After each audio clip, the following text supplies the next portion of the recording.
नमस्कार, सुलगता सवाल में आपका स्वागत है। मैं हूं आपके साथ अंशिका।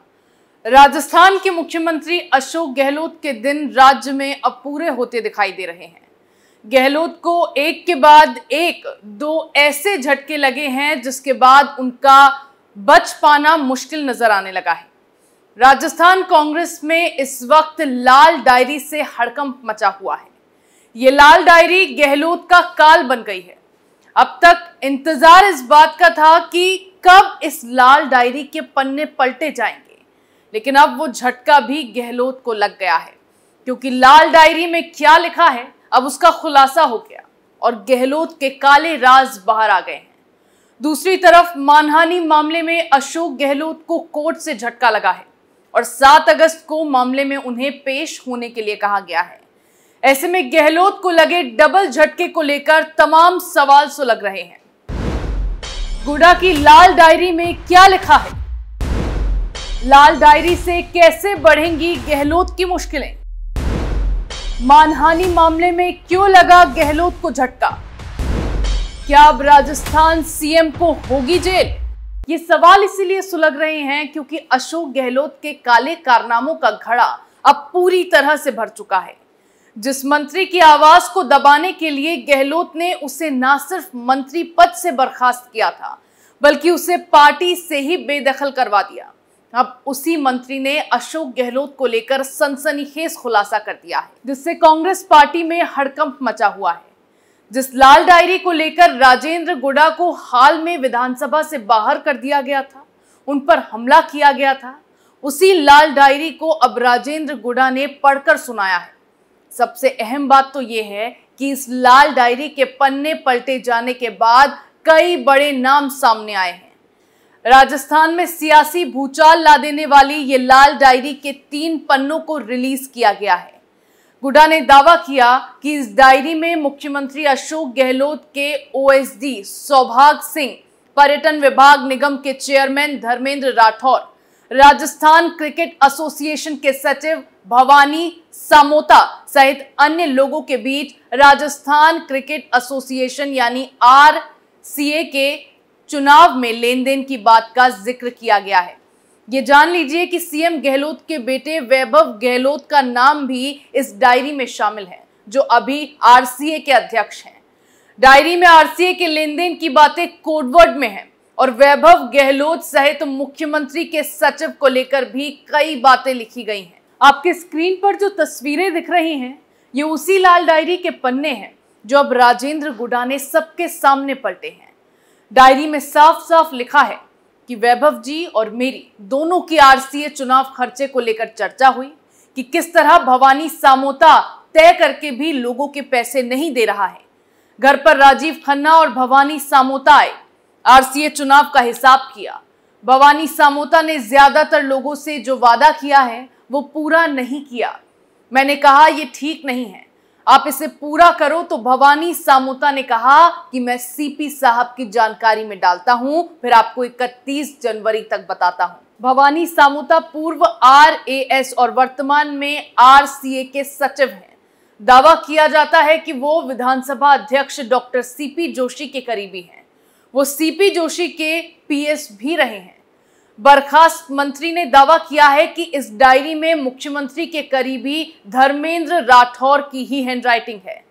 डायरी में क्या लिखा है, इस बात का खुलासा करते हुए गुडा ने यह दावा भी किया है कि उन पर लगातार माफी मांगने का दबाव बनाया जा रहा है।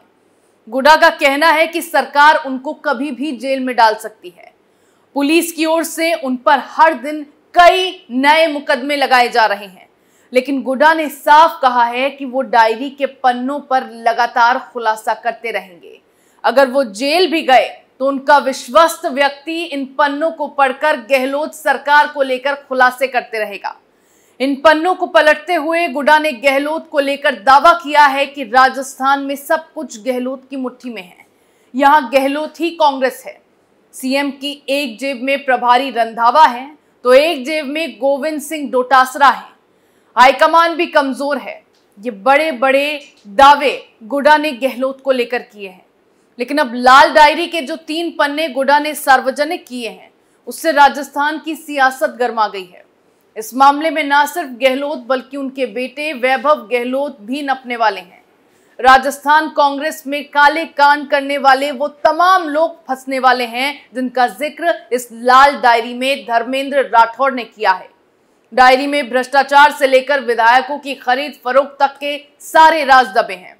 और अब जो सनसनीखेज खुलासा गुडा ने किया है, उससे आप अंदाजा लगा सकते हैं कि गुडा ने जब ये दावा किया था कि धर्मेंद्र राठौड़ के घर से लाल डायरी निकालने में कामयाबी हासिल करने के बाद अशोक गहलोत ने गुडा से इस डायरी को जलाने के लिए क्यों कहा था और क्यों वो बार बार गुडा से इस बात को कंफर्म करते थे कि गुडा ने ये डायरी जलाई या नहीं। गुडा के इन दावों में कितनी सच्चाई है वो अब इन खुलासों के बाद आप अंदाजा लगा सकते हैं।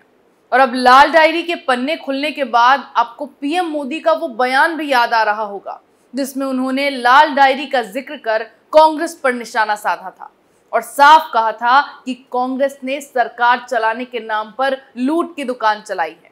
लूट की इस दुकान का सबसे ताजा उदाहरण राजस्थान की लाल डायरी है। लाल डायरी में कांग्रेस सरकार के काले कारनामे बंद हैं। लोग कहते हैं कि अगर इसके पन्ने खुलेंगे तो कांग्रेस सरकार का डिब्बा गुल हो जाएगा। लाल डायरी का नाम सुनकर कांग्रेस के बड़े नेताओं की हालत खराब है। इस डायरी में कांग्रेस सरकार के काले कारनामे बंद हैं। अगर इसके पन्ने खुले तो अच्छे अच्छे निपट जाएंगे। ये लाल डायरी कांग्रेस सरकार का डिब्बा गुल करने जा रही है। अब ये लाल डायरी गहलोत के लिए बड़ी मुसीबत बन गई है और उनके जेल जाने का समय आ गया है। वहीं गहलोत को दूसरा झटका आपराधिक मानहानि मामले में राउज एवेन्यू कोर्ट से लगा है, जिसमें शेखावत मानहानि मामले में दिल्ली की राउज एवेन्यू कोर्ट ने मजिस्ट्रेट कोर्ट के समन को रद्द करने से इनकार कर दिया और 7 अगस्त को वीडियो कॉन्फ्रेंसिंग के जरिए कोर्ट में पेश होने की अनुमति दी है। दरअसल फरवरी 2023 को सीएम गहलोत ने ट्वीट कर केंद्रीय मंत्री गजेंद्र सिंह शेखावत को संजीवनी घोटाले का आरोपी बताया था। इसी मामले को लेकर केंद्रीय मंत्री ने सीएम गहलोत के खिलाफ आपराधिक मानहानि का केस दायर किया था। ये मामला संजीवनी क्रेडिट कोऑपरेटिव सोसाइटी के हजारों निवेशकों को कथित रूप से 900 करोड़ रुपए का चूना लगाने से जुड़ा है। शेखावत ने अपनी शिकायत में आरोप लगाया है कि गहलोत कथित घोटाले को लेकर उनके खिलाफ मानहानि वाली टिप्पणियां कर रहे हैं और उनकी छवि को खराब करने के साथ साथ राजनीतिक करियर को बर्बाद करने का प्रयास कर रहे हैं। 6 जुलाई को कोर्ट ने सीएम गहलोत को अदालत में हाजिर होने का आदेश दिया था, लेकिन गहलोत पेश नहीं हुए, जिसके बाद उन्हें 7 अगस्त को कोर्ट में पेश होने के लिए समन जारी किया गया था। अब इसी से निजात पाने के लिए गहलोत ने निचली अदालत के समन को राउज एवेन्यू कोर्ट में चुनौती दे दी और चोट का बहाना लगाकर कोर्ट में पेश होने से राहत देने की मांग की, लेकिन कोर्ट ने गहलोत की पुनर्विचार याचिका को खारिज कर दिया और उन्हें पेशी से तो राहत नहीं मिली, लेकिन हाँ, खुद चलकर अदालत नहीं आना होगा। वो वीडियो कॉन्फ्रेंसिंग के जरिए कोर्ट में पेश हो सकते हैं। हालांकि मिली जानकारी के मुताबिक सीएम गहलोत को राउज एवेन्यू कोर्ट से राहत ना मिलने के बाद अब वो हाई कोर्ट जा सकते हैं, लेकिन हाई कोर्ट में भी गहलोत को राहत मिलना मुश्किल है। गहलोत भले ही कितना भी चोट का बहाना लगा ले या फिर कोई और पैतरेबाजी आजमा ले, लेकिन मानहानि मामले में इतनी जल्दी अशोक गहलोत को राहत नहीं मिलेगी, क्योंकि शेखावत ने गहलोत के खिलाफ इस मामले में कड़ी से कड़ी सजा की मांग की है और अशोक गहलोत भी बिल्कुल राहुल गांधी की ही तरह अपने अहंकार में हैं। वो माफी नहीं मांगेंगे तो मामला खत्म भी नहीं होगा और इसी अड़ियल रवैये के चलते गहलोत को हाई कोर्ट में भी झटका लगेगा। बहरहाल सौबात की एक बात है कि अशोक गहलोत बुरे फंस गए हैं। एक तरफ लाल डायरी के पन्ने पलटे जाने लगे हैं, जिसमें उनके बेटे वैभव गहलोत का नाम सामने आ गया है और अब इस पर जल्द ही जांच बैठाए जाने की मांग की जा रही है।